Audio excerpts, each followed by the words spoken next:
senantiasa kita panjatkan kehadirat Allah Subhanahu wa taala atas karunia iman dan kesehatan sehingga kita masih dapat menjalankan ibadah di bulan Ramadan ini.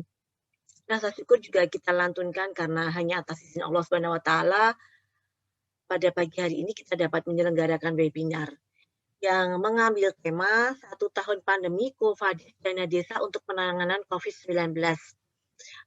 Saya sangat menghargai inisiatif penyelenggaraan kegiatan akademik ini dan sekaligus juga menyampaikan apresiasi kepada peserta webinar yang dengan penuh semangat bergabung dalam seminar ini. Apresiasi yang tinggi juga kami sampaikan kepada para narasumber yang saya hormati Bapak Reno Chandra Sangaji SIP. Seperti yang saya katakan tadi, beliau adalah Lurah Condong Catur yang sekaligus juga merupakan Lurah Teladan seluruh Indonesia. Kemudian Ibu Citra Ayudiati SEMAK AK sebagai Kaprodi Akuntansi UCY dan Bapak Leodaldo Pamungkas SEMMMAK sebagai dosen audit forensik UCY. Kehadiran Bapak Lurah saya harapkan dapat mewarnai diskusi kita pagi ini, mengingat topiknya sangat pas ya, terutama berkaitan dengan praktek penggunaan dana desa, khususnya di masa pandemi COVID-19. Dan juga saya rasa ini betul-betul narasumber yang mempunyai pengalaman langsung di lapangan menghadapi masyarakat dan juga sekaligus menghadapi dan juga sekaligus menangani atau mengelola dana pemerintah ya. Nah, kami harapkan peserta diskusi dapat menggali informasi dan praktek pengelolaan dana desa untuk penanganan COVID-19 selama masa pandemi setahun terakhir. Nah, kemudian sementara itu dari Bu Citra dan Pak Leo diharapkan dapat melakukan analisis dan asesmen secara akademis atas kebijakan pemerintah dalam penggunaan dana desa untuk penanggulangan COVID-19 ini, baik dari sisi akuntabilitasnya maupun potensi adanya fraud laporan keuangan, khususnya dengan laporan keuangan penggunaan dana desa untuk penanganan COVID-19. Nah, hal ini tentunya perlu kita cermati karena kita berada di tengah ketidakpastian ekonomi. Nah, Bapak Ibu sekalian, kalau kita bicara tentang masalah kesediaan dana desa di dalam upaya penanganan COVID-19, sebenarnya ada dua sisi yang bisa kita lihat. Pertama adalah bahwa dana desa ini bisa menjadi satu kanal penyelamat ya, karena sebenarnya kalau kita lihat dari situasi pandemi di Indonesia, terjadinya pandemi COVID-19 itu menyerang atau menimpa banyak pada wilayah-wilayah yang padat penduduk. Seperti misalnya kota-kota besar, ataupun kalau misalnya di wilayah kabupaten adalah kabupaten-kabupaten yang sudah padat penduduknya. Sementara di wilayah-wilayah yang penduduknya masih sangat jarang gitu ya, atau secara total populasinya masih kecil, sebenarnya kasus COVID-19 bisa dibilang kecil. Nah, ketika COVID-19 ini menimpa wilayah-wilayah padat penduduk, di mana di situ biasanya juga terjadi padat karya atau banyak lapangan kerja tumbuh. Nah, ketika COVID-19 terjadi, maka yang terjadi adalah banyaknya terjadi pemutusan hubungan kerja, kemudian juga kehilangan banyak kesempatan kerja, sehingga mereka-mereka yang tadinya mempunyai penghasilan di wilayah-wilayah yang padat ini, gitu ya, kemudian karena situasi bisa jadi dipaksa untuk kembali ke desanya masing-masing. Itu kemudian terjadi jadi penurunnya kegiatan ekonomi di perkotaan yang kemudian lari ke desa. Sehingga dalam hal ini sebenarnya desa menghadapi dua persoalan. Kalau desanya itu adalah desa padat penduduk, maka persoalannya pertama adalah persoalan mengatasi pandemi COVID-nya. Yang kedua adalah mengatasi bagaimana terjadinya arus balik manusia di perkotaan kembali ke desa karena hilangnya kesempatan kerja. Nah, saya rasa ini dua hal yang harus dicermati oleh desa-desa, terutama di Pulau Jawa ya, karena padat penduduk. Tapi kalau yang di luar Pulau Jawa, saya rasa kalau misalnya desa-desa itu populasinya masih sangat jarang gitu ya, ini persoalannya beda lagi, lebih ke sepelik yang terjadi di wilayah-wilayah padat penduduk seperti di Jawa. Saya rasa itu dua persoalan utama yang dihadapi oleh desa-desa kita di di Pulau Jawa ini terutama karena mengalami dua masalah. Pertama masalah pandemi COVID-nya, yang kedua adalah menangani masalah arus balik manusia yang mengalami PHK di perkotaan atau di wilayah di mana tadinya mereka bekerja kembali ke desa karena memang kehilangan mata pencaharian. Sehingga di sini memang desa diharapkan bisa menstimulasi gerak ekonominya secara lokal ya, agar bisa mengatasi masalah ini. Nah, Bapak Ibu sekalian, kombinasi narasumber yang berasal dari akademisi, yang tadi saya sebutkan Bu Ayu, kemudian juga Bu Citra dan Pak Leo, kemudian juga dilengkapi oleh narasumber yang menurut saya menjadi saksi penting karena memang beliau sebagai praktisi langsung yang turun di masyarakat, yaitu Bapak Lurah Condong Catur, Pak Reno Chandra Sangadi, ya. Ini tentunya akan memberikan satu perspektif yang menarik ya, perspektif dari sisi akademisi dan perspektif dari sisi praktisi. Mudah-mudahan dengan adanya dua perspektif ini akan bisa memantik diskusi yang menyebarkan dan menarik. Nah, tak lupa kami juga menyampaikan apresiasi kepada panitia yang telah menyiapkan kegiatan ini, termasuk Ibu Miftah Fitriana SMM selaku moderator, dan juga Ibu Nur Habibah Rahmi SHMA selaku MC. Tentunya ini di bawah arahan Bapak Hanan Wihasto MM selaku Dekan Fakultas Ekonomi UGY. Nah, saya sangat bahagia dan bangga Fakultas Ekonomi dalam waktu yang dekat ya, tampaknya terus melakukan kegiatan webinar ini untuk memantik diskusi-diskusi yang sifatnya berorientasi pada akademik sekaligus berorientasi pada pandangan praktisi. Nah, ini tentunya satu kebiasaan yang sangat baik dan sangat berharga untuk kita terus kembangkan di Universitas Cokro Aminoto Yogyakarta. Sekali lagi terima kasih kepada Pak Hanan beserta seluruh tim gitu ya di Fakultas Ekonomi yang luar biasa bersemangat melakukan hal ini. Nah, hadirin yang saya hormati, pandemi COVID-19 ini telah memaksa pemerintah untuk melakukan penyesuaian pada berbagai bidang dengan tujuan untuk dapat fokus menangani pandemi COVID-19. Baik upaya membatasi penyebarannya maupun memitigasi dampak pandemi seperti meningkatnya pengangguran dan turunnya daya beli masyarakat. Tadi yang saya sampaikan terkait dengan yang tadi. Kemudian dari sisi fiskal sebagai contoh, pemerintah pun juga dipaksa memperbesar defisit anggaran meskipun masih dalam jumlah yang reasonable, yang masih masuk akal. Penyesuaian yang sama juga dilakukan pada pengalihan sebagian dana desa, sekitar 8% yang sebelumnya digunakan untuk pembangunan dan pemberdayaan masyarakat pedesaan, kini dialihkan untuk pencegahan penanganan COVID-19 dan bantuan langsung tunai atau BLT. Saya rasa ini juga terjadi pada sektor-sektor lainnya ya, bukan hanya dana desa ya. Kemudian perubahan kebijakan ini tentu menuntut perangkat desa untuk benar-benar cermat dalam pemanfaatan maupun penggunaan dana desa, antara lain agar dapat menghindari persoalan hukum di kemudian hari. Monggo Pak Lurah Reno Chandra, kami ingin mendengarkan langsung pengalaman Bapak bagaimana cara mengelola hal ini semua di tingkat desa ya, desa yang sebenarnya bukan desa lagi karena berada di tengah-tengah sangat dekat di lokasinya dengan Kota Yogyakarta. Tentunya ini permasalahannya juga sangat unik. Nah, hadirin yang berbahagia, saya berharap semoga hasil diskusi ini memberikan manfaat bagi peserta yang hadir melalui webinar ini untuk memahami implementasi dan praktik penggunaan dana desa yang digunakan dalam penanganan COVID, termasuk akuntabilitasnya. Sebagaimana serial webinar sebelumnya, saya juga berharap hasil diskusi ini dapat menjadi publikasi sehingga menambah pengetahuan masyarakat luas. Sebelum saya akhiri sambutan ini, sekali lagi saya sampaikan harapan semoga diskusi kali ini memberikan manfaat bagi pengembangan pengetahuan kita maupun bagi masyarakat luas. Selamat berdiskusi. Sekali lagi terima kasih kepada semua pihak. Billahi fisabilil haq. Wassalamualaikum warahmatullahi wabarakatuh. Saya kembalikan kepada MC, kepada moderator. Baik, terima kasih kepada Ibu Ciptasari Prabawanti SPSI MSc PhD. Sekali lagi beri tepuk tangan kepada Ibu Ciptasari Prabawanti SPSI MSc PhD.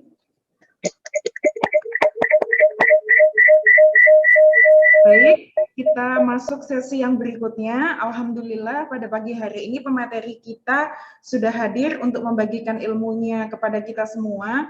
Nanti akan ada sesi penyampaian materi dari para narasumber terlebih dahulu. Masing-masing narasumber memaparkan materinya selama kurang lebih 30 menit. Kemudian sesi berikutnya akan ada diskusi tanya jawab, di mana nanti para peserta boleh melayangkan pertanyaan di sesi tersebut dengan menuliskan pertanyaan di kolom chat yang sudah tersedia. Baik, kita masuk ke sesi dari narasumber yang pertama. Di sesi pertama, penyampaian materi akan diberikan oleh Bapak Reno Chandra Sangaji SIP.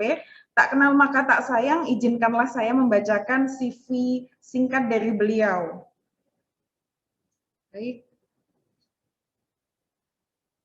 Nama Reno Chandra Sangaji SIP, tempat dan tanggal lahir Sleman 7 September 1978, pendidikan formal SD Negeri Condong Catur, SMP Negeri 12 Yogyakarta, SMA Negeri 9 Yogyakarta, S1 Ilmu Politik UMY. Pengalaman pekerjaan yaitu tahun 2004-2015, Kepala Bagian Kemasyarakatan Pemerintah Desa Condong Catur, tahun 2015 dan 2021, Kepala Desa Condong Catur.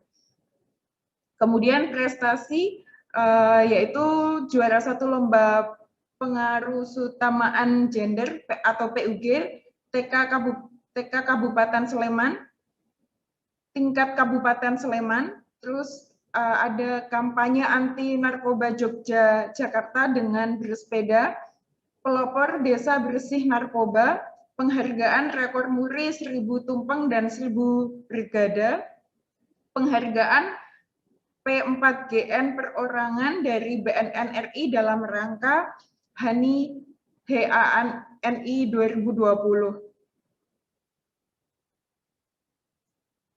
Baik, langsung saja kita sambut dan beri tepuk tangan yang meriah. Inilah dia Bapak Reno Chandra Sangaji SIP. Sebelumnya Bapak mau dibantu untuk share screen atau bagaimana? Dibantu untuk share screen. Oh baik, baik, okay, siap. Yeah. Ditunggu nih Pak. Yeah, semuanya. Assalamualaikum warahmatullahi wabarakatuh.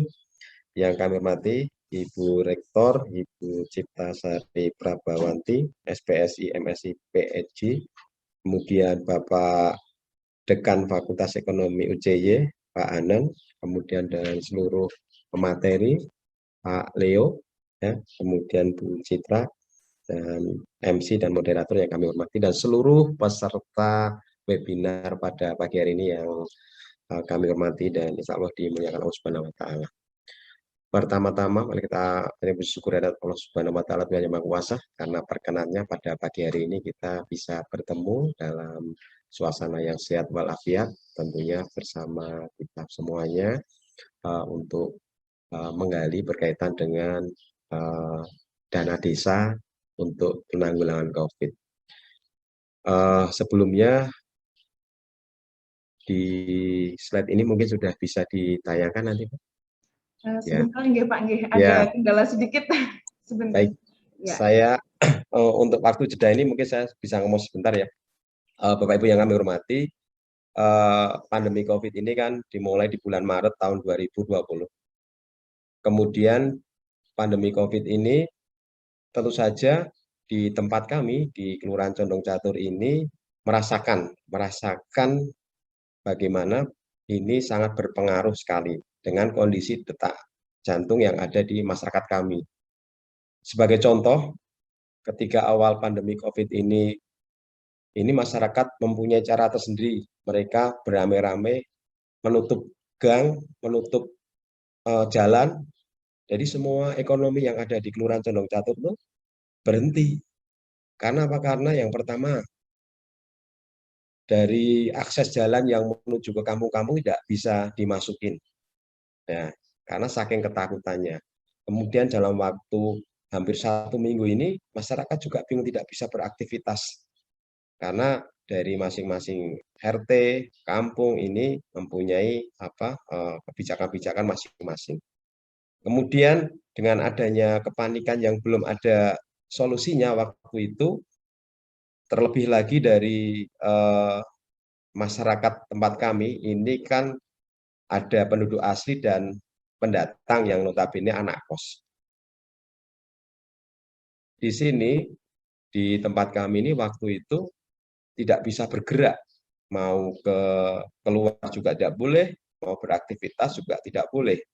Nah ini ya yang menjadi permasalahan, sehingga di masyarakat kami yang terbiasa dengan jasa antar Gojek, kemudian juga cuci laundry dan lain sebagainya tidak bisa jalan karena tadi ada lockdown tadi.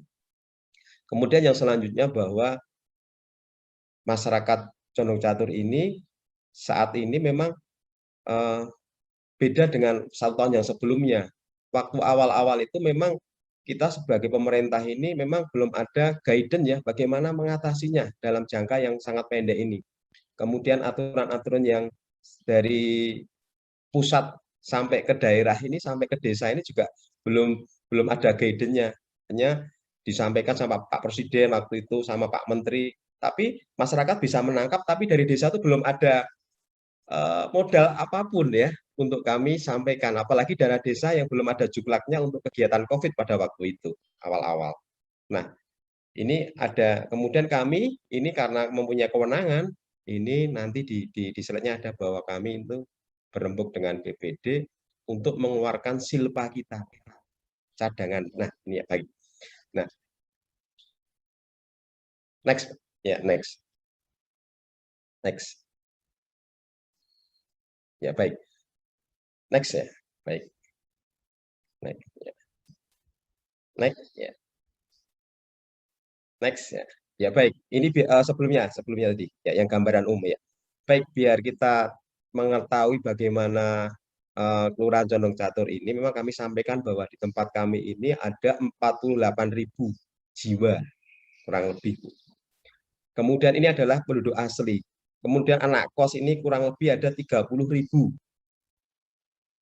anak kos. Kemudian masih dengan penduduk lainnya yang berusaha di sini seperti dari angkringan, dari burjo, dari pedagang pecel lele. Ini KTP-nya belum ada yang Condong Catur, namun demikian sangat banyak sekali di sini. Nah, di tempat kami kurang lebih kami perkirakan ada 100.000 jiwa ada di desa Condong Catur. Nah, ini jadi ini yang perlu dipahami. Nah, kemudian dari jumlah banyak itu memang karakteristik kita tuh kalau disebut desa ini sepertinya tidak pas karena kita sangat dari warga kami itu paling banyak memang jasa, sektornya jasa. Hampir tidak ada lahan pertanian di Condong Catur. Sehingga ini semuanya bergantung pada kegiatan jasa yang adalah rantai kehidupan yang ada di Kelurahan Condong Catur adalah anak kos di sini, kemudian mereka berusaha sebagai pemondokan, kemudian untuk makan ataupun mereka juga berdagang untuk pemenuhan kebutuhan anak kos, laundry, dan lain sebagainya. Sehingga ini perputarannya.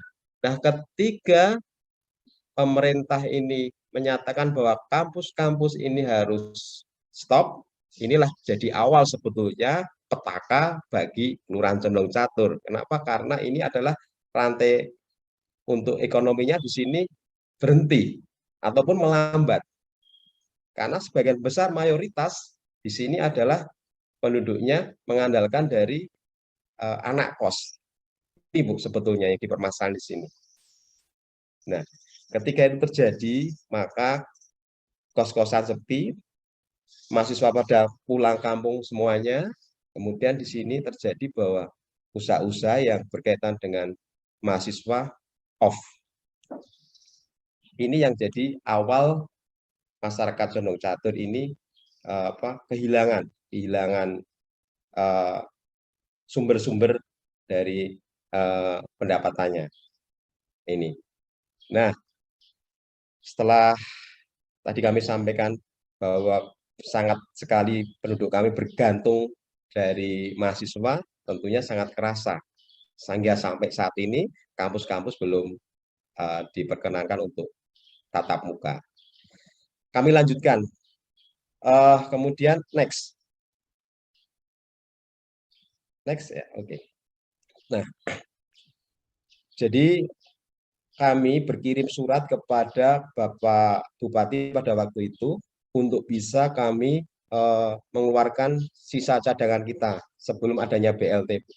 Karena menurut kami ini sudah terjadi keresahan sosial.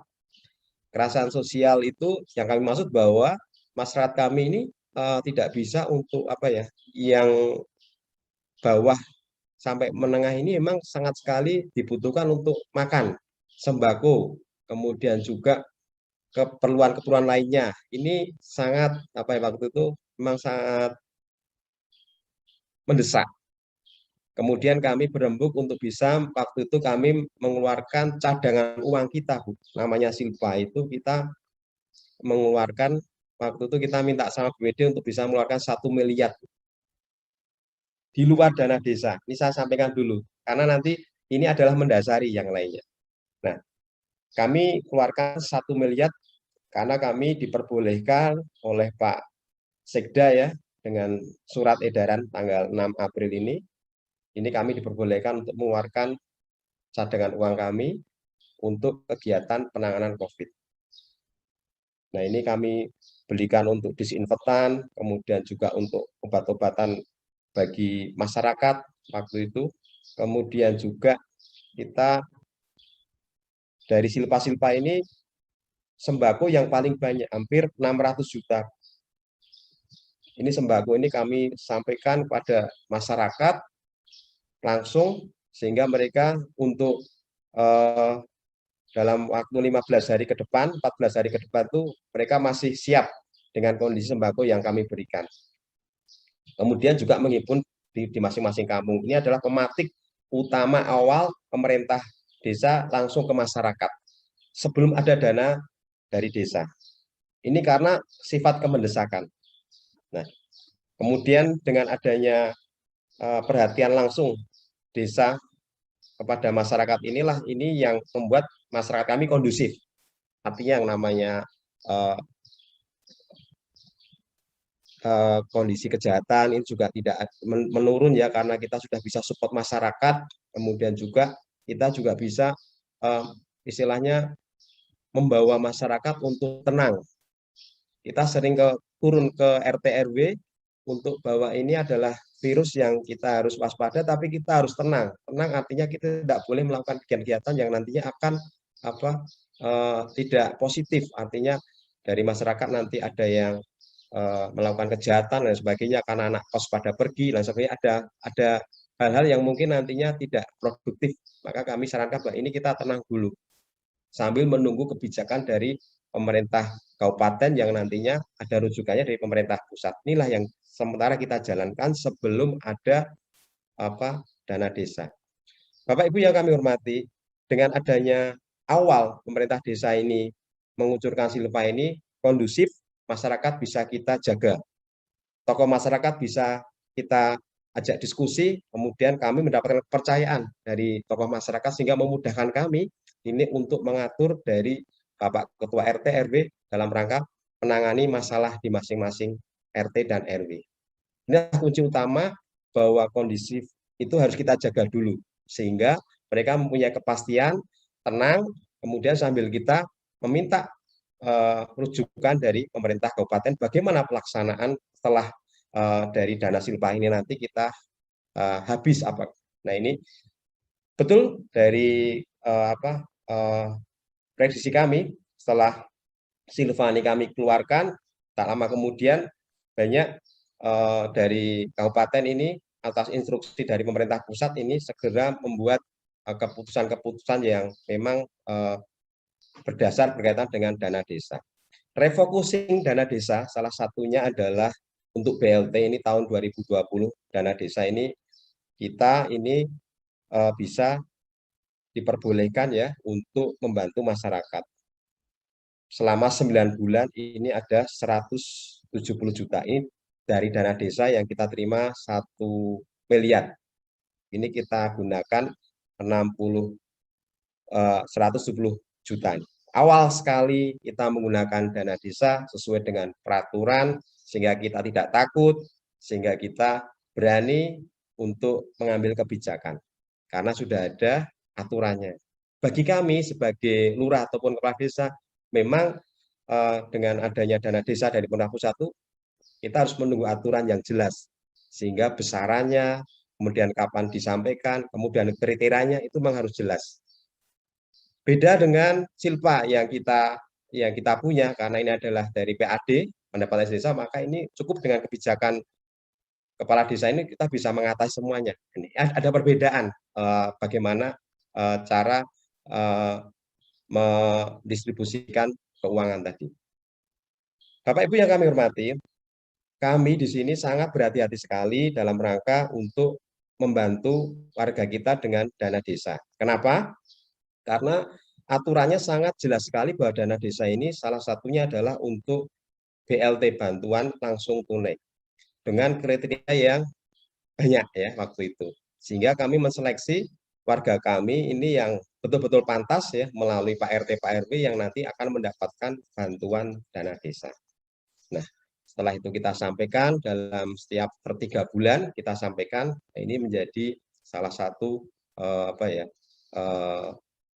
salah satu cara untuk bagaimana membantu masyarakat. Walaupun dananya ini tidak tidak banyak, namun demikian ini cukup bagi masyarakat untuk menaruh kepercayaan pada pemerintah. Next. Ya. Kemudian Bapak Ibu yang kami hormati, perjalanan waktu ya sampai tahun 2020 ini bantuan-bantuan dari pemerintah pusat ini mengalir ya Bu ya. Jadi tadi dari bantuan BLT itu dari desa, kemudian kalau bantuan BST, bantuan sosial tunai, ini dari Kementerian Sosial ada, kemudian dari provinsi ada, kemudian dari kabupaten. Akhirnya mengucur dengan derasnya kepada warga kami. Ini salah satunya untuk bisa mereka bertahan, mereka juga bisa melaksanakan aktivitasnya.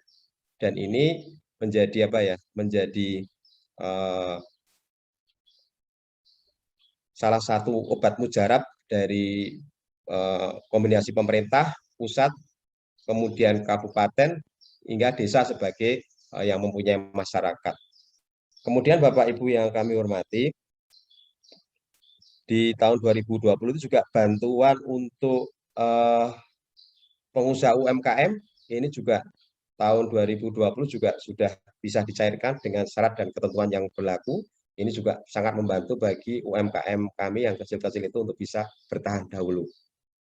Nah, sampailah kita selamat sampai tahun 2020 ini. Kemudian tentu saja penanganan kami ini bukan hanya pemerintah desa saja, karena kami telah membentuk Satgas ya, Satgas Penanganan COVID ini tingkat desa, ini yang terdiri dari seluruh komponen masyarakat, tokoh masyarakat ini memang nanti sebagai penyalur utama dari kegiatan-kegiatan dari dana desa maupun dari dana di luar dana desa. Bapak Ibu yang kami hormati, yang dibutuhkan di sini adalah setelah kita mendapatkan kepastian instruksi, kemudian juga berbentuk surat edaran, ini adalah salah satu yang harus kita pegang sebagai pimpinan di sini, sebagai lurah. Dan apapun yang terjadi, tentunya kita akan berdasarkan pada instruksi yang disampaikan dari pusat, kemudian dari kabupaten sampai kepada kita.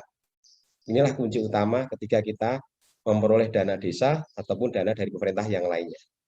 Inilah yang membatasi kita dari pemerintah, dari kepala desa untuk hati-hati dalam rangka membelanjakan ini. Bapak Ibu yang kami hormati, kemudian masuklah di tahun 2021, ini lebih jelas lagi dari pemerintah karena sudah mungkin mengevaluasi kegiatan tahun 2020, maka di tempat kami ini dana desa ini ada hal yang bisa kita keluarkan lagi di luar BLT. Kalau BLT tadi itu sifatnya untuk perorangan, disampaikan ini ada PPKM mikro. Ini kegiatan ini lebih kepada kegiatan masyarakat bagaimana menangani warga yang positif corona.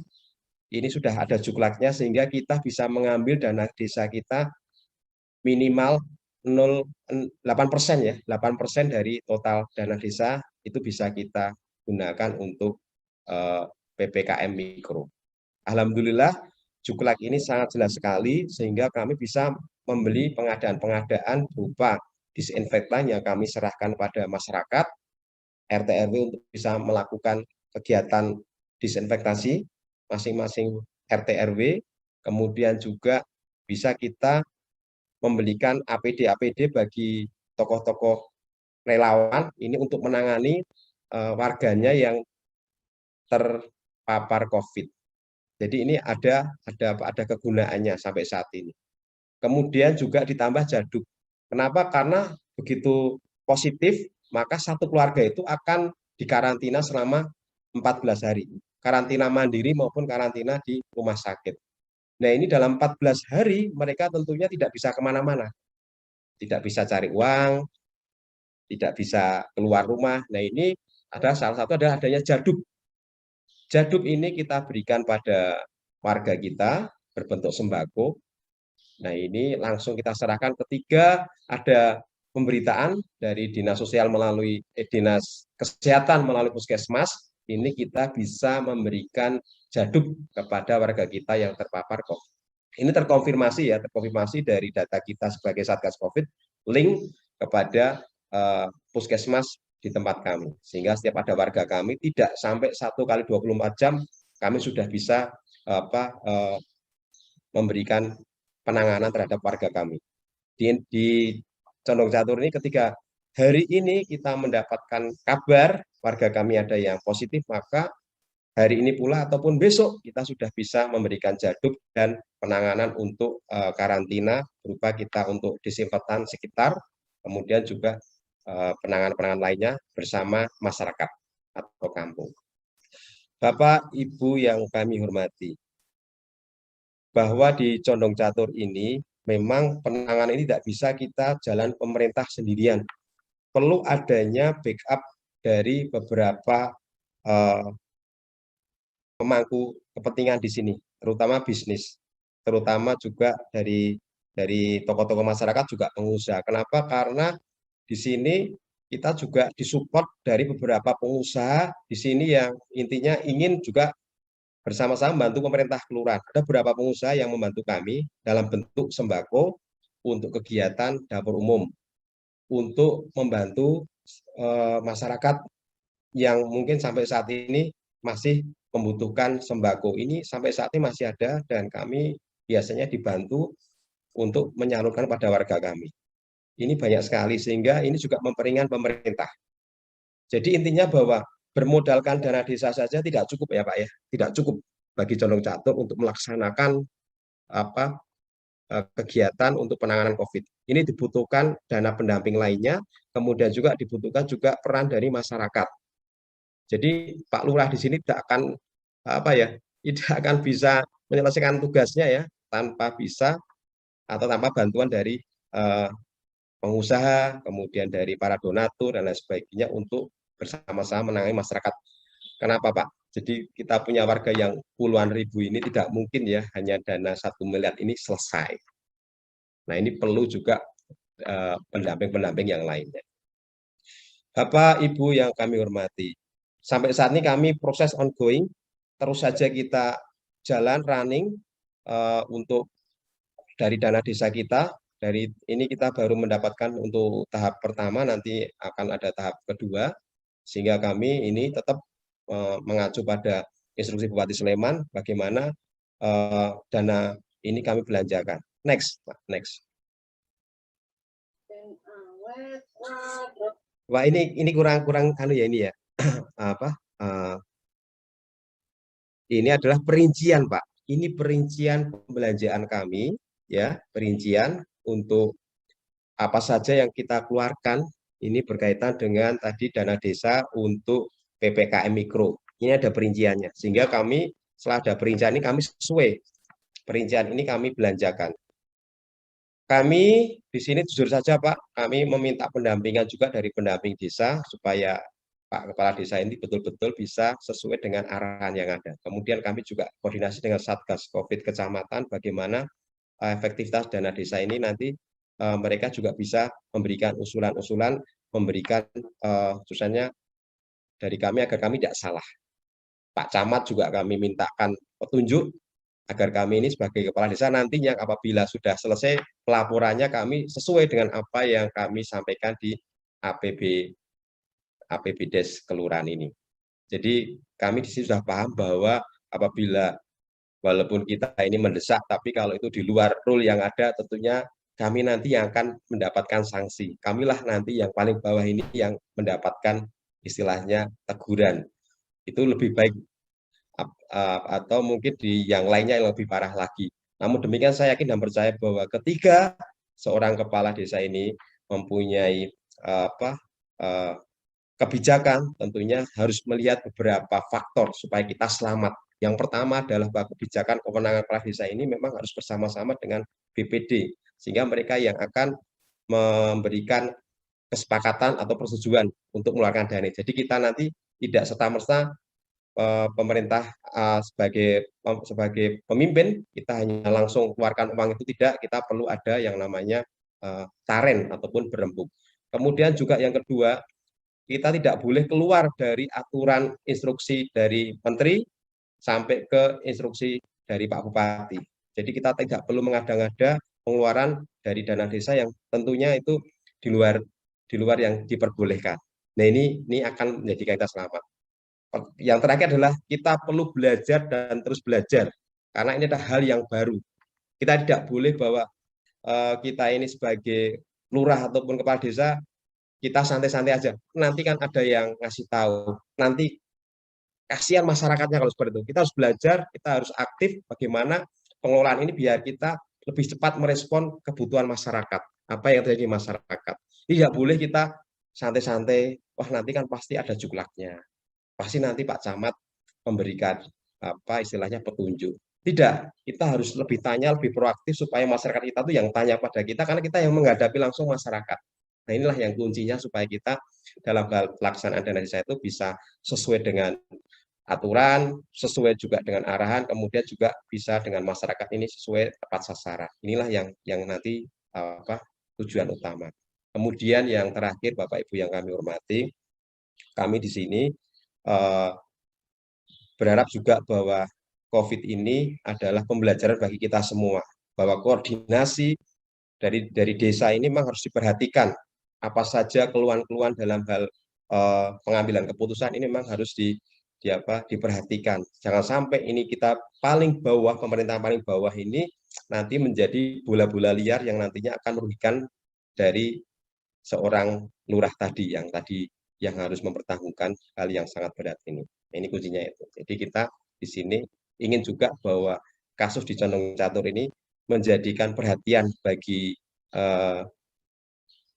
atasan kita supaya nanti kegiatan kebijakan ini betul-betul bisa bermanfaat bagi masyarakat. Jadi program-program nantinya yang diinstruksikan itu sesuai dengan kebutuhan yang ada di masyarakat desa-desa yang ada di Sleman ataupun di Jogja ini. Tentunya desa yang satu dan lainnya memang mungkin ada bedanya. Bapak Ibu yang kami hormati, sedikit dari saya tadi, mungkin masih ada next-nya Pak, next masih ada lagi. Baik, ini kami laporkan juga bahwa saat ini kita ada 760 Pak ya, 760 yang terpapar COVID sampai saat ini atau sudah 845 ini jumlah total yang positif. Kemudian yang meninggal 17. Terus yang total positif selama 1 tahun ini ada 3.251. Ini ya kalau tingkat desa ini sudah lumayan banyak sekali. Sampai pagi hari ini kami menerima kabar dari Pak Kepala Puskesmas sudah menginjak 900. Ya.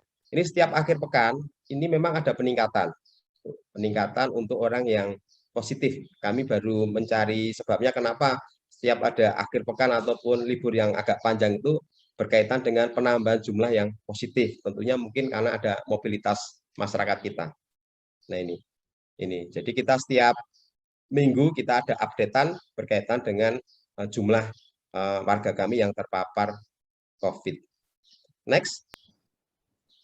Mohon maaf Pak Reno, mengingatkan waktunya tinggal 5 menit lagi nggih Pak nggih? Iya, iya, siap. Iya, iya. Oke, siap. Baik.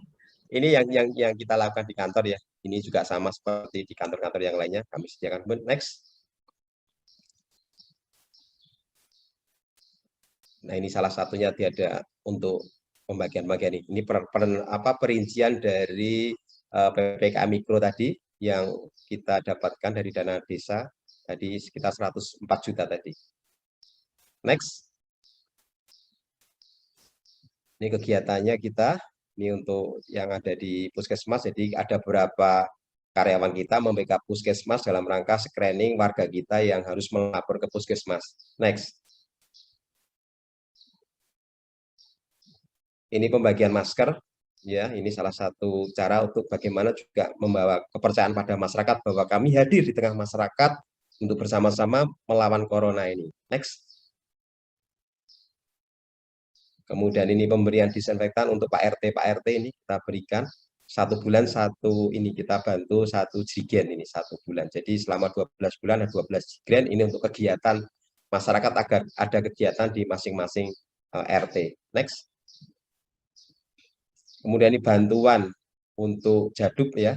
Ini sembako ya, ini sembako ini bantuan sembako pada warga kita. Ini kurang lebih ada 1000 sekian sembako yang kita bagikan. Next.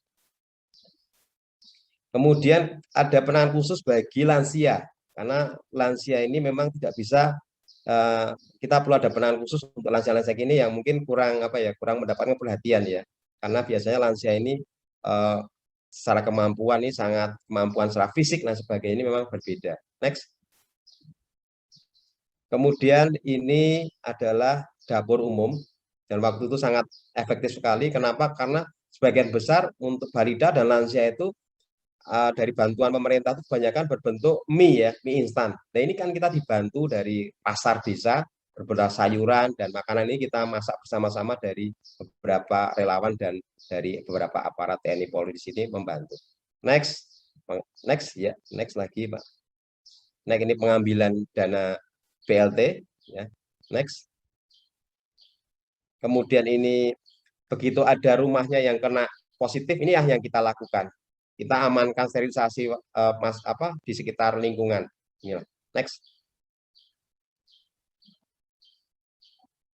Ini lockdown ini kita cek sama Pak Camat ya, ini kita masuk ke masyarakat untuk bagaimana memberikan penanganan pada masyarakat berkaitan dengan kebijakan lockdown yang ada di kampung-kampung.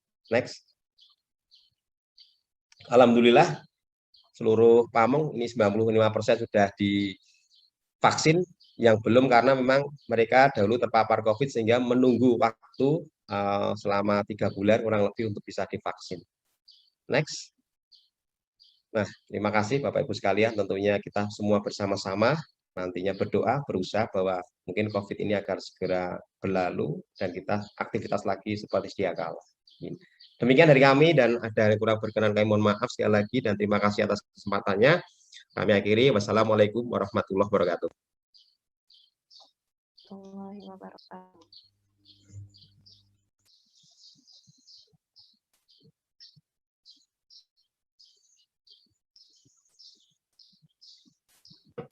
Baik, terima kasih kepada Bapak Reno Chandra Sangaji SIP atas penyampaian materinya. Baik, tepuk tangan sekali lagi untuk Bapak Reno yang telah menyampaikan materinya. Baik, terima kasih Bapak.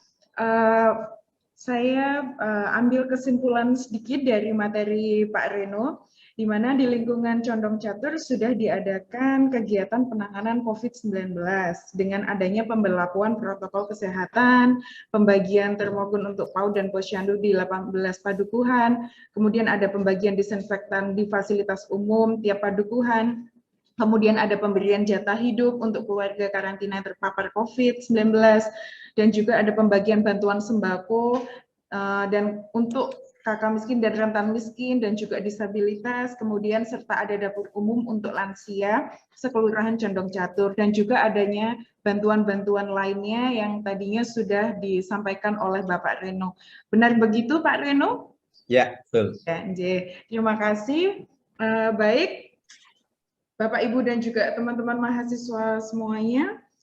Sekarang kita masuk di sesi penyampaian dari narasumber yang kedua, yaitu adalah Ibu Citra Ayudiati SEMAK, di mana Ibu Citra itu selaku Kaprodi Akuntansi UCY, yang nantinya beliau yang akan menjelaskan akuntabilitas dari penggunaan dana desa, dan juga tak kenal maka tak sayang, izinkanlah saya menyampaikan CV singkat dari beliau.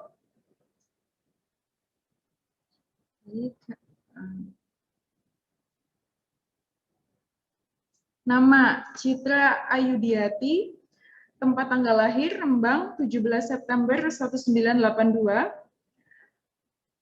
Pendidikan S1 Sarjana Ekonomi Akuntansi UPN Veteran Yogyakarta, S2 Magister Akuntansi Universitas Islam Indonesia, kemudian PPAK Profesi Akuntansi Universitas Islam Indonesia. Experience lecturer in Cokro Aminoto University of Yogyakarta, kemudian financial consultant for UMKM and public entity, kemudian financial trainer. Begitu. Baik, langsung saja kita sambut dan beri tepuk tangan yang meriah kepada Ibu Citra Ayudiati SEMAK AK. Baik. Ibu Citra, mau dibantu share screen-nya atau bagaimana? Saya bisa sendiri, Mbak. Oh, baik, Bu Citra. Ya, terima kasih atas kesempatan yang diberikan kepada saya. Bismillahirrahmanirrahim. Assalamualaikum warahmatullahi wabarakatuh. Baik, Bapak dan Ibu sekalian, saya akan share screen ya untuk materi yang akan saya sampaikan. Oke. Apakah sudah bisa dilihat share screen-nya? Sudah, Bu. Oh iya, terima kasih. Baik, Bapak dan Ibu sekalian, setelah pemaparan yang disampaikan oleh Ibu sekalian sudah langsung melihat secara real ya, bagaimana keadaan di lapangan yang berkaitan dengan pandemi COVID-19 dan juga penggunaan dana desa untuk penanganan COVID-19. Sebelumnya, saya sedikit mereview bahwa dana desa ini sebenarnya mulai bergulir semenjak dikeluarkannya Undang-Undang Desa, Undang-Undang Nomor 6 Tahun 2014, di mana ini menjadi sesuatu yang baru, terutama bagi lingkup pemerintahan desa. Jadi saya mencoba mencermati itu mulai dari tahun 2014, memulai dari beberapa penelitian mahasiswa yang saya arahkan untuk evaluasi Undang-Undang Dana Desa, penerapan Undang-Undang Dana Desa di beberapa kantor desa di daerah Sleman. Jadi memang akan ada banyak perbedaan hasil kalau kita di bidang akademisi, kalau kita melakukan penelitian terhadap desa. Karena banyak faktor yang bisa mempengaruhi di sana. Pada waktu itu kita hanya mengambil beberapa sampel dari beberapa kecamatan untuk mengetahui seberapa siap sih pemerintah desa itu untuk melaksanakan undang-undang desa tersebut.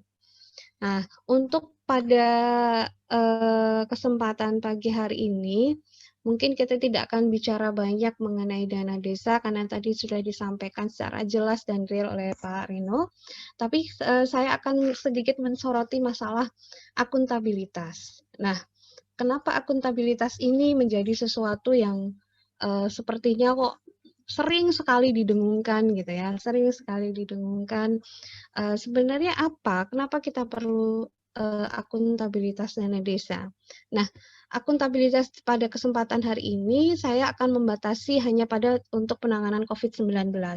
Karena dana desa itu tidak hanya untuk penanganan COVID-19.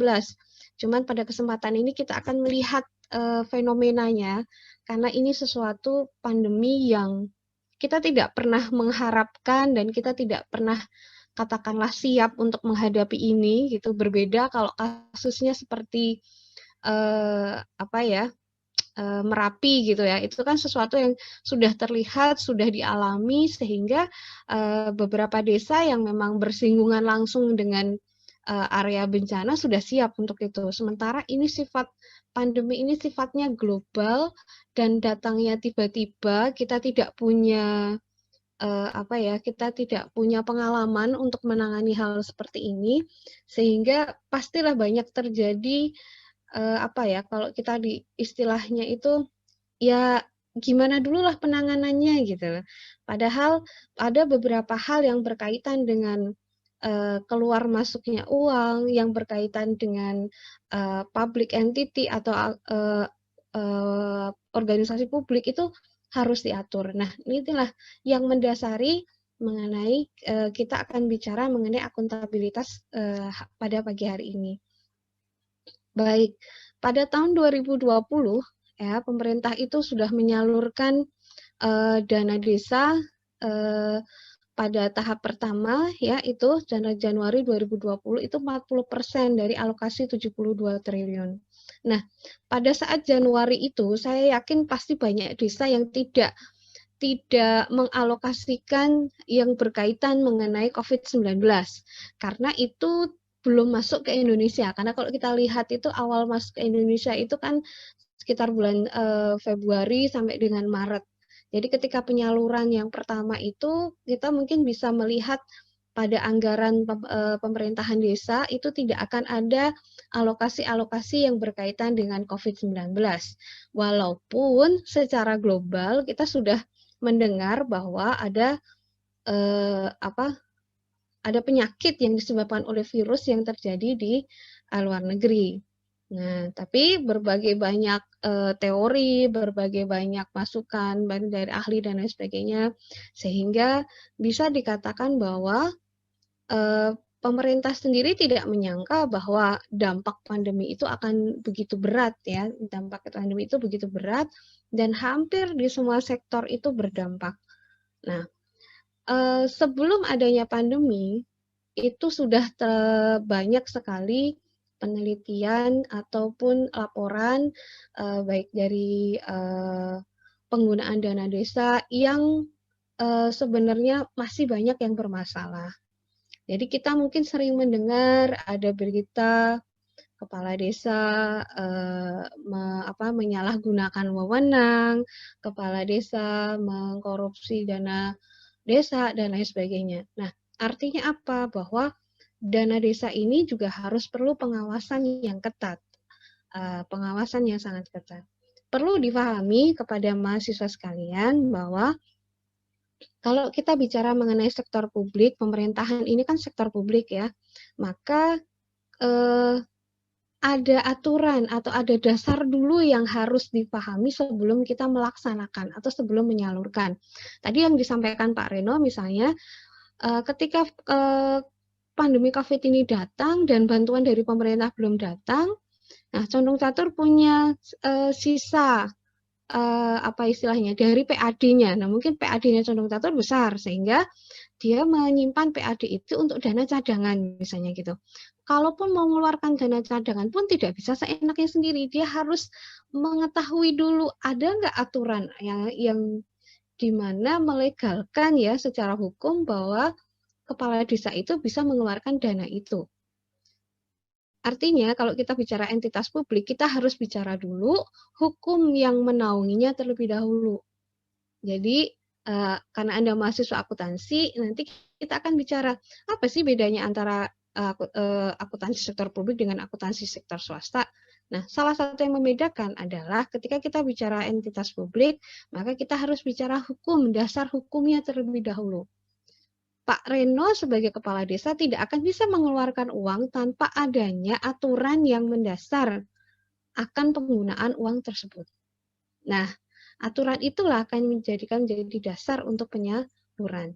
Tapi tetap saja ada beberapa yang menyalahgunakan sehingga terjadilah misalnya penyalahgunaan wewenang dan lain sebagainya. Nah, kita akan spesifik lebih ke dana desa untuk pencegahan corona. Kenapa kok seperti itu? Karena ternyata banyak sekali dampak-dampak dari corona itu seperti tadi yang dijelaskan Pak Reno, satu desa saja ya, katakanlah Condong Catur. Condong Catur itu dikatakan desa juga tadi sebenarnya betul yang disampaikan Pak Reno juga kalau dari sisi pertaniannya itu hampir sedikit sekali lahan sawah di sana ya. Lebih banyak memang sektor jasa. Nah, itu kan juga dampaknya juga kan besar. Makanya pemerintah pun mulai mengalihkan, jadi refocusing anggaran, mengalihkan anggaran yang dulu dana desa itu peruntukannya untuk misalnya pembangunan desa, menuju desa mandiri, dan lain sebagainya, kemudian dialihkan. Tapi pengalihannya itu juga tidak serta-merta langsung, misalnya Maret, terus kemudian Juni, Juli, dan lain sebagainya itu langsung keluar, enggak. Jadi memang serba salah ya kalau kita terutama di desa, apalagi dengan tingkat penderita COVID itu yang banyak. Untuk mengeluarkan dana, kita harus menunggu aturan hukumnya. Kalau misalnya seperti Pak Reno tadi sampaikan, Condong Catur punya dana PAD, pendapatan asli daerah, dan itu bisa dikelola sendiri. Mungkin bisa istilahnya disalurkan dari situ dulu. Tapi bagaimana dengan desa yang tidak punya PAD atau tingkat pendapatan daerahnya itu kecil? Nah, dari mana dia bisa melakukan istilahnya apa ya, pencegahan dan lain sebagainya, sementara aturannya itu belum turun. Nah, ini juga yang nanti akan menjadi masalah ketika kita bicara masalah akuntabilitas dana desa. Nah, ini mungkin saya sedikit sampaikan bahwa asas pengelolaan keuangan desa itu sebenarnya ada beberapa. Yang pertama adalah transparansi, kemudian ada partisipasi, ada tertib dan disiplin anggaran, dan juga akuntabel. Jadi akuntabilitas, ya akuntabel. Nah, ini sebenarnya poin penting pada pengelolaan keuangan. Nah, bagaimana dengan pengelolaan keuangan dana desa untuk COVID-19? Mungkin tadi disampaikan ke Pak Reno bahwa aturan tahun 2020 itu dana desa hanya digunakan untuk penanganan COVID itu 3. Semoga saya tidak salah ya. Yang pertama adalah untuk BLT, yang kedua adalah untuk padat karya, dan yang ketiga adalah untuk penanganan COVID-19.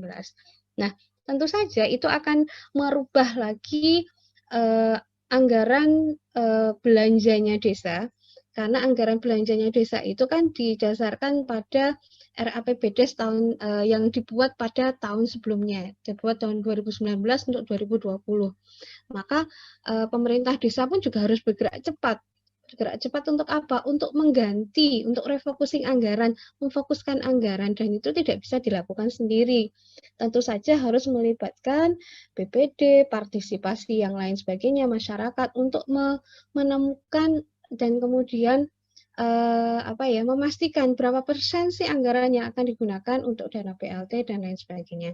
Nah, dari sinilah nanti kita akan bisa melihat bagaimana sih yang namanya akuntabilitas itu menjadi sebuah poin yang penting dalam pengelolaan keuangan desa. Nah, itu yang perlu difahami terlebih dahulu. Nah, ini untuk COVID-19. Nah, ternyata COVID itu tidak hanya di perkotaan ya, ternyata sudah sampai pada desa-desa, karena memang pergerakan masyarakat itu, apalagi di tengah pandemi COVID, tadi yang disampaikan oleh Bu Rektor, bisa kita bilang ada pergerakan yang sudah tidak punya pekerjaan, yang terkena PHK, itu mereka bergerak dari kota kemudian menuju ke desa. Tentu saja pergerakan ini kan didasari pada biaya hidup yang di kotanya jauh lebih besar, kemudian tidak ada penghasilan, mereka akan kembali ke desa dengan harapan apa? Harapan biaya hidup mereka akan lebih rendah dan bisa lebih tertangani. Namun pergerakan masyarakat dari kota ke desa juga memiliki dampak apa? Dampak tersebarnya virus itu menjadi semakin luas. Sepertinya sekarang hampir semua provinsi di Indonesia sudah ada kasus. Ya, sudah ada kasus. Nah, salah satu yang berdampak serius itu adalah pada sendi ekonomi dan kesehatan masyarakat desa. Di Yogyakarta itu dampak corona itu kalau saya bisa berpendapat itu punya dampak yang luar biasa di masyarakat. Contohnya saja condong catur tadi ya, sebagian hampir mungkin bisa 75% atau lebih ya pendapatan masyarakat itu dari jasa kos-kosan, dari jasa laundry, dari jasa hantaran dan lain sebagainya. Nah, ketika diputuskan oleh kampus-kampus itu semuanya ditutup, ya, kemudian kita kuliah online, maka yang terjadi apa? Pendapatan mereka yang biasanya sebulan punya 10 kamar gitu ya, tiba-tiba kosong. Nah, ketika laundry yang biasanya dalam sehari anak-anak kos itu pada laundry itu kosong. Nah, ini dampaknya serius, tidak hanya sekedar dampak kesehatan, tapi juga dari dampak ekonomi, seperti yang tadi disampaikan Pak Reno. Nah, atas latar belakang itu keluarlah surat edaran bahwa pemerintah mengarahkan kepada pimpinan desa atau kepala desa untuk menggunakan dana desa itu untuk tanggap COVID dan dana padat karya. Setiap desa pasti punya istilahnya ya, program untuk padat karya itu berbeda-beda dengan desa yang lain. Contohnya mungkin di Condong Catur padat karyanya mungkin tidak sebesar desa-desa yang lain gitu ya. Kebetulan karena saya juga tinggal di desa, padat karya di tempat kami lebih pada pembangunan. Jadi pembangunan itu digunakan masyarakat yang pengangguran dan lain sebagainya yang terkena PHK itu diberikan pekerjaan dengan menggunakan dana desa melalui program padat karya. Kalau ngasih nama di mana? Nah, kemudian udah apa muncul namaku? Nah, ini padat karya tunai desa. Nah, ini salah satu kegiatan yang digunakan dengan menggunakan dana desa. Jadi ini dia lebih melihat pada potensi yang ada di desanya masing-masing. Nah, apa sih Bu hubungannya semuanya ini dengan akuntabilitas? Nanti akan kita lihat ya. Jadi di sini dikatakan bahwa pekerja itu diprioritaskan adalah keluarga miskin, penganggur, setengah pengangguran, serta anggota masyarakat yang marginal lainnya. Kemudian pembayaran upah diberikan setiap hari, menerapkan jarak aman, dan protokol kesehatan yang lain sebagainya. Nah, kita lihat dulu. Nah, ini adalah perubahan APBDes untuk 2020, ya, bahwa perlu saya sampaikan, ke paling atas ini adalah surat edaran. Artinya apa? Setiap desa, semua entitas publik yang berkaitan dengan dana publik atau dana pemerintah itu harus memiliki dasar hukum sebelum mengeluarkan anggarannya. Nah, di sini ada surat edaran Menteri Desa dan PDT sebagai kebijakan atas perubahan APBDes.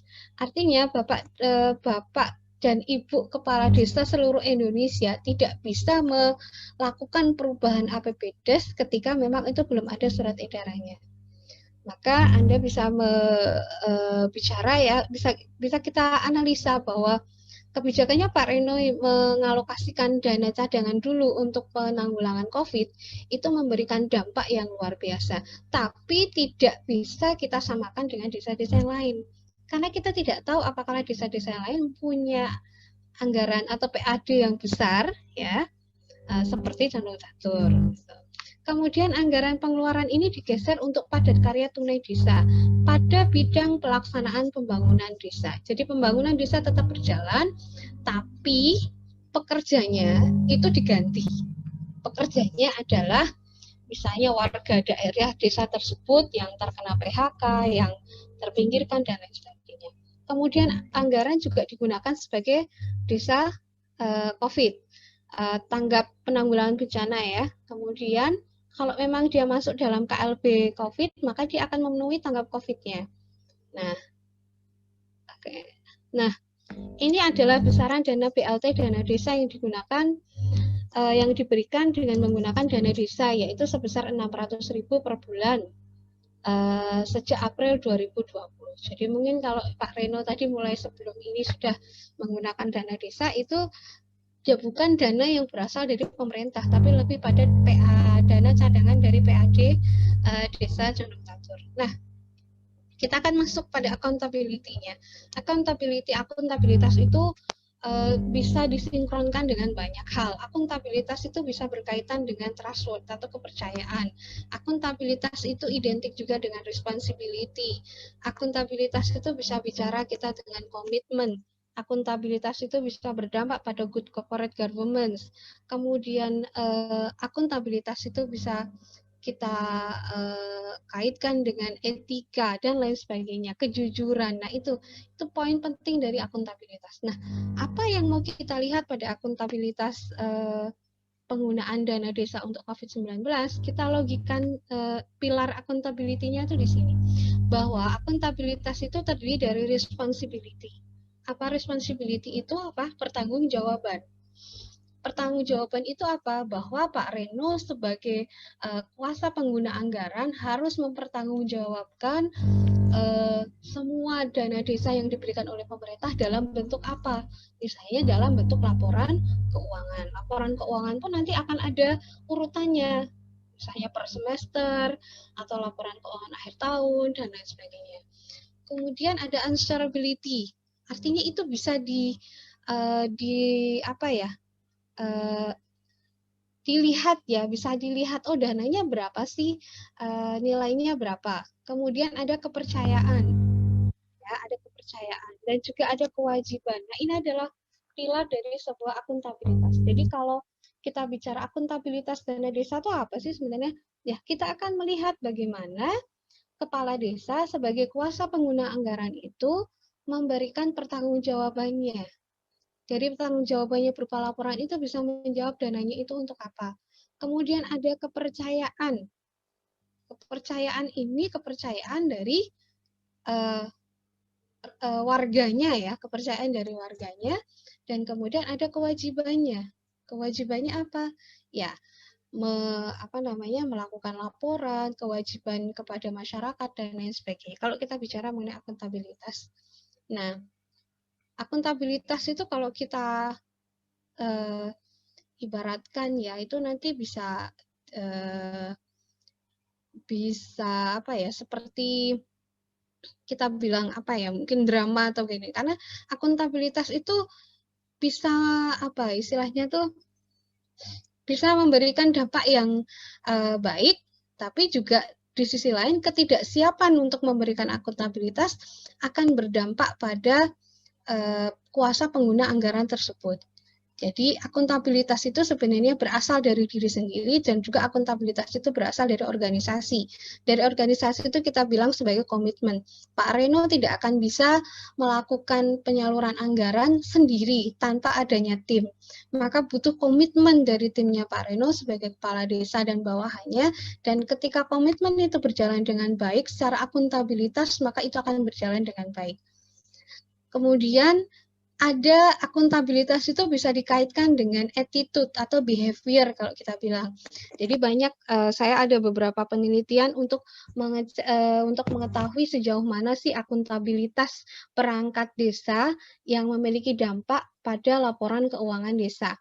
Artinya perilaku para perangkat desa itu bisa menunjukkan bagaimana akuntabilitas keuangan desa tersebut. Nah, akuntabilitas juga menjadi sebuah drama karena di mana ketika terjadi katakanlah fraud ya atau kecurangan yang nanti mungkin bisa disampaikan oleh Pak Leo, itu kita akan bicara mengenai apa istilahnya ya, tersangka yang seolah-olah itu menjadi korban. Nah, sekarang bisa juga sebaliknya. Tadi yang disampaikan Pak Reno bahwa Pak Reno tidak akan bisa mengeluarkan anggaran tanpa adanya peraturan. Kalau misalnya Pak Reno sebagai kepala desa mengeluarkan anggaran sendiri, atau bisa jadi bawahannya Pak Reno menyalahgunakan anggaran, tentu saja yang dicari bukan bawahannya, tapi Pak Reno. Karena apa? Karena kuasa pengguna anggaran ada di kepala desa. Nah, common state of playing victim itu seperti itu. Jadi kita sering melihat ya di TV bagaimana KPK menangkap pejabat yang melakukan penyalahgunaan wewenang, korupsi dan lain sebagainya. Kemudian akuntabilitas itu juga akan melihat umpan balik ini bagaimana kita ke depannya mau seperti apa. Ada feedback-nya, ada mau melihat akuntabilitas kita tuh harus kita tata dengan baik. Kemudian akuntabilitas itu akan berdampak pada risiko, bahwa ketika Pak Reno menjabat sebagai kepala desa, maka dia akan mengambil risiko ketika memang ada penyalahgunaan. Makanya beliau memiliki komitmen akuntabilitas bersama dengan warganya supaya apa? Tingkat risiko yang ada di depan mata itu bisa diminimalisir dengan baik. Tanpa adanya komitmen organisasi untuk melakukan akuntabilitas, maka taking ownership for the risk, hasil dari sebuah itu bisa berdampak pada kepala desanya sendiri. Kemudian kita bicara mengenai Noah Principle. Noah Principle itu kan kayak kapalnya Nabi Nuh ya ceritanya gitu kan. Artinya itu seperti safety boat, jadi kapal penyelamat ketika ada banjir dan lain sebagainya. Jadi akuntabilitas itu sebenarnya sebagai penyelamat. Kalau kita dana itu digunakan kemudian menjadi kemudian akuntabilitasnya itu bagus, maka siapapun kuasa pengguna anggarannya dia akan selamat. Dia tidak akan terjerumus pada misalnya fraud, penyalahgunaan wewenang dan lain sebagainya. Jadi ini adalah route dari sebuah akuntabilitas ini, mappingnya itu seperti ini. Nah, kami dari sisi akademisi, maka kami melihat ini melakukan penelitian yang berkaitan dengan pertanggungjawaban anggaran, kemudian behavior perangkat desanya. Nah, ini yang kita sampaikan. Nah, dari situ mungkin kita akan ada sebuah istilahnya match and click. Kita bisa memberikan istilahnya saran kepada kepala desa, ini loh yang harus dilakukan supaya akuntabilitasnya itu baik. Akuntabilitas baik akan berdampak pada laporan keuangan yang baik. Laporan keuangan yang baik akan berdampak pada kinerja keuangan perangkat desa yang baik. Nah, itu road of accountability-nya. Kemudian, akuntabilitas itu sebenarnya kita kaitkan dengan pelaku, itu ada agent dan ada prinsipal. Agent itu siapa? Agent di sini itu adalah Pak Reno dan teman-temannya, artinya sebagai kepala desa. Kepala desa yang diberikan amanah untuk menyalurkan dana dari pemerintah kepada warganya. Maka seorang agent itu harus mempertanggungjawabkan, harus menyajikan, kemudian melaporkan, dan mengungkapkan semua dana yang digunakan. Diungkapkannya semuanya ini kepada siapa? Kepada prinsipal. Prinsipal itu siapa? Prinsipal itu yang memberikan amanah. Artinya Pak Reno menyampaikan laporan kepada pimpinannya, Pak Camat, kepada Pak Bupati, sampai dengan Presiden. Begitu juga prinsipal itu adalah pertanggungjawaban kepada warganya. Artinya warganya itu juga harus tahu, oh dana yang berapa besar sih dana yang diterima oleh pemerintah dan bagaimana laporannya. Walaupun itu mungkin bisa jadi masih sedikit ya yang artinya yang melakukan hal seperti itu. Kalau pertanggungjawaban dalam hal kita sering melihat baliho ya di setiap desa itu ketika nanti pertanggungjawaban kan dia menuliskan APBD tahun 2020 digunakan untuk ini dan lain sebagainya. Itu memang sebagai pelaporan, tapi hanya pelaporan secara fisik ya, secara fisik. Partisipasi masyarakat untuk mengetahui laporan secara detail itu bukan menjadi sebuah istilahnya pembiasaan yang ada di warga, itu belum ada. Tapi kita berharap dengan kemajuan teknologi itu bisa menjadi salah satu artinya bagaimana mensosialisasikan pertanggungjawaban itu sehingga masyarakat pun bisa tahu dan nanti akan berdampak pada trust-nya kepada pemerintah desa, dan trust itu akan berdampak pula pada partisipasi mereka. Pemerintah desa punya anggaran, tapi kalau partisipasi nggak ada, nggak bisa dipakai anggarannya. Nah, semua itu saling berkaitan satu dengan yang lain. Nah, tadi disampaikan Pak Reno, ini saya menambahkan sedikit mengenai SDG atau Sustainable Development Goal untuk desa pada tahun 2021. Jadi, maaf, Bu Citra. Ya? Ya, tinggal 3 menit lagi. Oke, ya guys, ini tinggal ini aja. Nah, jadi untuk tahun 2021 ada beberapa prioritas penggunaan. Nanti ini bisa dibaca, guys. Tadi udah disampaikan Pak Reno. Jadi tidak hanya masalah COVID saja. Nah, untuk meningkatkan akuntabilitas itu, ini saya mengambil beberapa ini. Yang pertama adalah give support. Artinya support itu sangat penting dalam meningkatkan akuntabilitas. Pak Reno tidak akan bisa berjalan sendiri kalau tidak ada support dari anak buahnya, Pak RT, Pak RW memberikan data dan lain sebagainya, tidak ada. Kemudian memberikan kebebasan, sharing informasi, kita lihat sumbernya dan juga bersih. Bersih itu artinya apa? Ya disesuaikan dengan aturan yang ada. Nah, pada intinya akuntabilitas dana desa untuk COVID itu dampaknya adalah begini. Salah satu yang menjadi apa istilahnya ya, pertanyaan adalah apakah semua desa itu melakukan verifikasi pada penerima BLT, pada penerima padat karya dan lain sebagainya. Karena itu penting. Tadi yang disampaikan Pak Reno, bahwa bantuan itu tidak hanya satu dari desa, ada bantuan sosial, ada bantuan dari Kementerian Koperasi dan lain sebagainya. Saya mencoba mencermati di lapangan bahwa ada beberapa oknum yang ternyata mendapatkan bantuan itu tidak hanya dari satu tempat, tapi dari beberapa. Jadi misalnya BLT dapat, UMKM dapat, nanti sosial dari dinas sosial itu dapat. Nah, itu kan berarti ada masalah pada akuntabilitas verifikasi datanya. Tadi sampaikan Pak Reno, tadi ada pendataan dari RT, RW dan lain sebagainya. Nah, ini sangat penting. Artinya apa? Bahwa tingkat paling bawah di RT RW itu harus memberikan informasi yang jelas, informasi accountable yang transparan akan siapa saja yang berhak mendapatkan BLT dan lain sebagainya. Dan mungkin di tempatnya Pak Reno itu bisa berjalan dengan baik, tapi itu tidak menjadi sebuah common ya di semua tempat keumuman itu enggak. Jadi masih perlu panjang untuk kita menyatakan bahwa akuntabilitas dana desa itu sangat baik, itu masih panjang. Di beberapa tempat iya, karena dia mencerminkan kepala desanya, misalnya Pak Reno kepala desanya punya integritas ini, maka bisa dikatakan akuntabilitas keuangan desanya bagus. Karena juga misalnya masyarakatnya adalah masyarakat yang cenderung lebih ke kota, bukan ke desa. Artinya tingkat knowing pengetahuannya atau ingin tahunya juga besar.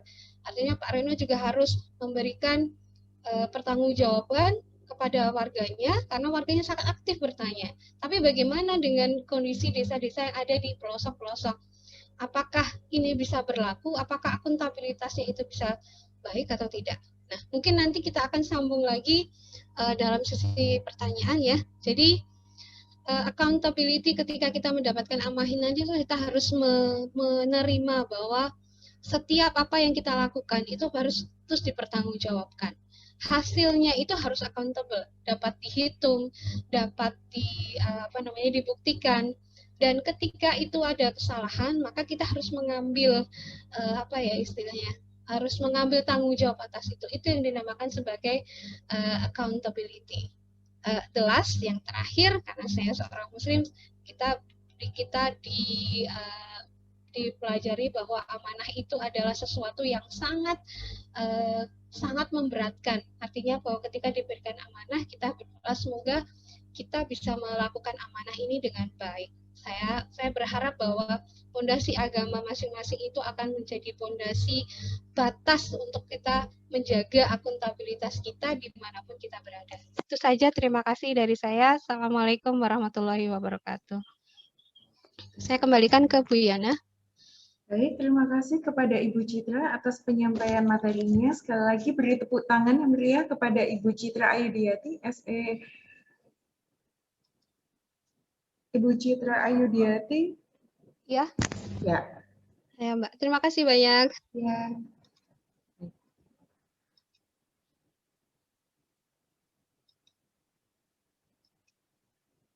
Baik, Bapak, Ibu, dan juga teman-teman mahasiswa semuanya. Sekarang kita masuk di sesi narasumber yang ketiga, yaitu Bapak Leodiado Pamungkas, SEMMMAK, yaitu selaku dosen audit forensik Prodi Akuntansi UJY, di mana nantinya beliau menjelaskan fenomena fraud yang potensial pada penyaluran dana desa. Baik, izinkan saya menyampaikan CV singkat dari beliau.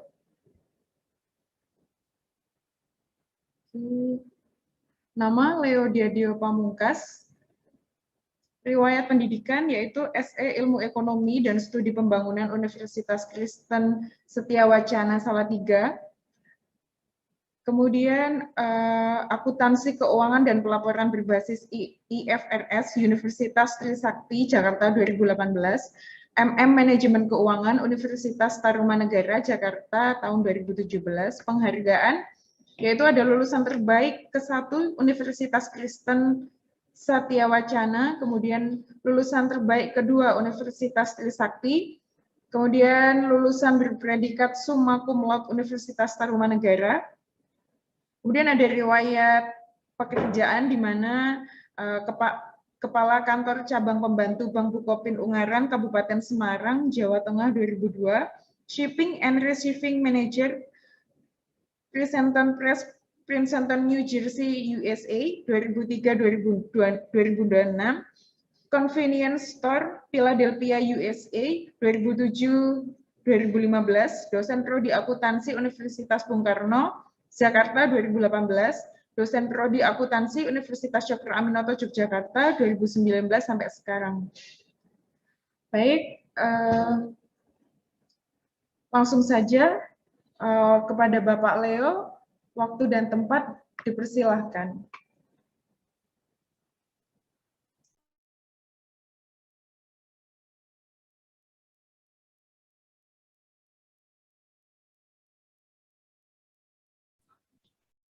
Ya, Assalamualaikum warahmatullahi wabarakatuh. Warahmatullahi wabarakatuh. Yang terhormat Ibu Rektor, yang terhormat Pak Dekan, yang terhormat Ibu Kaprodi, dan salam perkenalan yang terhormat Bapak Rino sebagai Lurah Condong Catur, yang saya hormati para peserta. Assalamualaikum warahmatullahi wabarakatuh. Salam sejahtera semuanya. Jadi pemaparan saya kali ini tentang mendeteksi laporan keuangan dalam ketidakpastian ekonomi.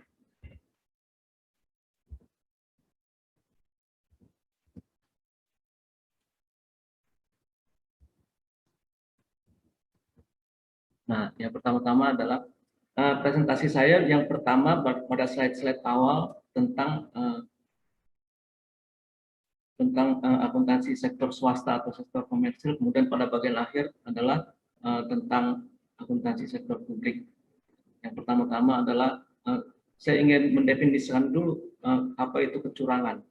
Kecurangan adalah perbuatan yang mengandung unsur kesengajaan, niat menguntungkan diri sendiri dan orang lain, dan seterusnya, yaitu